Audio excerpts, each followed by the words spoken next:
अस्सलामुअलैकुम वरहमतुल्लाहि वबरकातुह।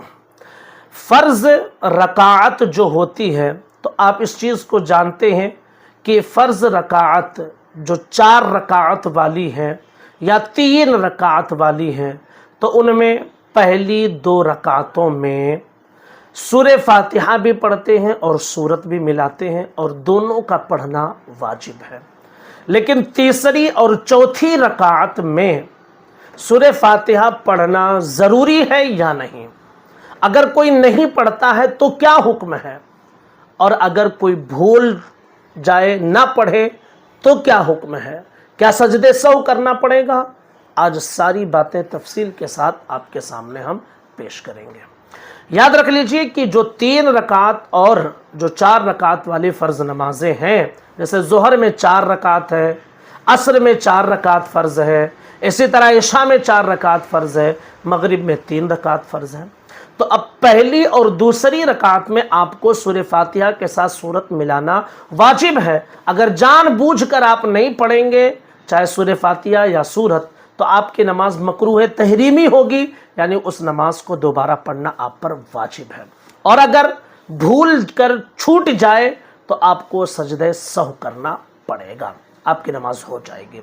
लेकिन तीसरी और चौथी जो रकात है उसमें सूरह फातिहा का मिलाना ये वाजिब नहीं है। सूरत तो वैसे भी नहीं मिलाते हैं, सूरह फातिहा लोग पढ़ते हैं, लेकिन ये सूरह फातिहा पढ़ना भी वाजिब नहीं है, बल्कि सूरह फातिहा का पढ़ना अफजल है।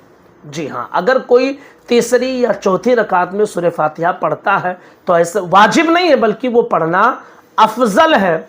अगर आप चाहें तो सूरह फातिहा ना पढ़कर 3 मरतबा सुबहान अल्लाह सुबहान अल्लाह सुबहान अल्लाह तस्बीह भी पढ़ लेते हैं तो भी आपकी नमाज हो जाएगी। या 3 तस्बीह की मिकदार अगर खामोश खड़े रहते हैं तो भी आपकी नमाज हो जाएगी। कौन सी? फ़र्ज़ की तीसरी और चौथी रकात की बात कर रहा हूँ मैं।